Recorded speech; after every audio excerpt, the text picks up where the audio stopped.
¿Qué podemos hacer para combatir el cambio climático? En el caso del sector transporte, tenemos en México y en el resto del mundo grandes oportunidades para bajar nuestras emisiones. Primero, se habla que tenemos que cambiar el tipo de viajes, movernos del transporte individual al transporte colectivo. Segundo, tenemos que mejorar el tipo de transporte que tenemos para mover grandes cantidades de personas, que a su vez no contamine. Y tercero, lo más importante es tratar de evitar viajes que no son necesarios. Ese es un primer paquete de medidas, pero hay otros, por ejemplo, el de la eficiencia energética de los vehículos. ¿Y qué quiere decir esto? La economía de combustible. Hay históricamente el gusto de algunas personas por grandes camionetas de 8 y 6 cilindros que emiten una gran cantidad de gases de efecto invernadero.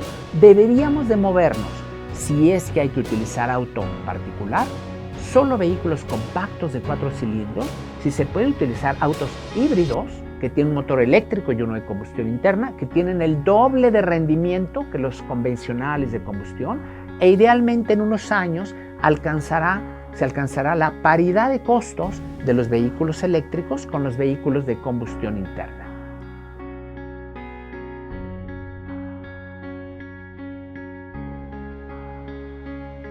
En el sector energético hay dos grandes tipos de medidas que debemos adoptar en México y que nuestro reporte lo está planteando. En primer lugar, medidas que tienen que ver con el lado de la demanda. ¿De qué es la demanda? Reducir la cantidad de energía que utilizamos. Y aquí hablamos de oportunidades de mayor eficiencia energética, mayor eficiencia en la iluminación, mayor eficiencia en el transporte, mayor eficiencia en todos los terrenos. El segundo campo es en el terreno de la oferta de la energía. En vez de ofertar, de producir electricidad con combustibles fósiles, lo que tenemos que hacer es producirla con energías renovables que no tienen emisiones de dióxido de carbono. Entonces, eficiencia para reducir la demanda y energías renovables para que la oferta de energía sea limpia.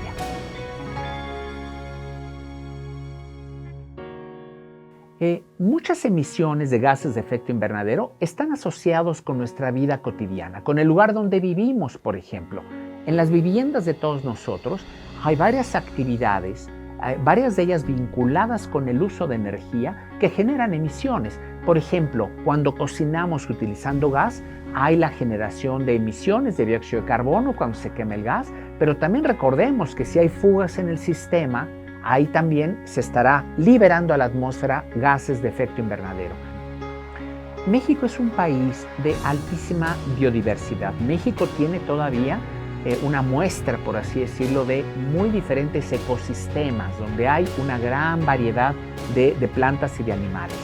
Y aquí hay un tema muy importante que se ha estado analizando desde hace años cuando se busca combatir el cambio climático.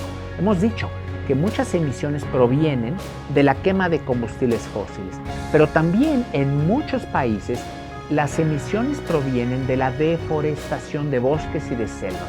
¿Por qué? Porque los bosques y las selvas son grandes almacenes de carbón y cuando los talamos y los quemamos se libera todo ese carbón a la atmósfera.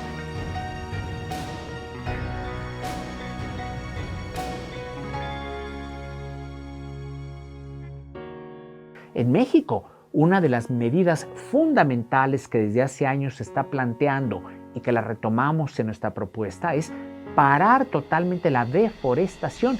No puede seguir habiendo deforestación ilegal en México porque, como ya mencioné, hay una gran cantidad de emisiones de dióxido de carbono y por otro lado se tiene que avanzar en una serie de proyectos para regenerar ecosistemas degradados que fueron deforestados en el pasado. Entonces, preservar lo que todavía existe hoy y recuperar y mejorar la calidad de ecosistemas que fueron afectados en el pasado. Esas dos medidas nos van a ayudar a reducir nuestras emisiones como país.